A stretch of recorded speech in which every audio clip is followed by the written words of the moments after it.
Okay, so you made it all the way through the top 10 questions to ask before hiring a house painter in Huntsville. This is John Cody with HuntsvilleHousePainters.com, and we'd like to thank you very much for making it all the way through the series. So we have a couple of quick bonus tips for you. Go ahead and ask them about cleanup, not just at the end of the job, but how they're going to clean up at the end of each day, especially if you're going to be living in the house during the time that they're going to be doing all of this painting. It's a hassle to be worrying about, are you going to be the one who's going to have to be picking up, moving stuff around at the end of the day, or are they going to take care of that for you? Obviously, you would prefer the latter.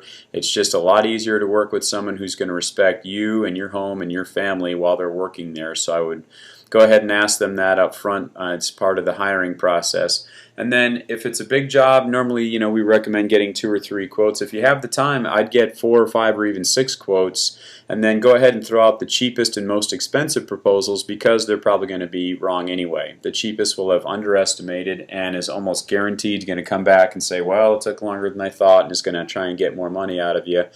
And the most expensive quote is probably so busy that he doesn't have time to do it anyway, and he's not really interested in the business, but he's going to throw a quote out there in the hopes that, well, maybe I'll impress him and they'll just go ahead and grab it, and then they'll find some kind of way to get you out there, but now you're paying an exorbitant price for it. So go ahead and throw out the top one and the bottom one, and that'll give you a better idea of where you should be price-wise when you're going through and talking with all of these contractors.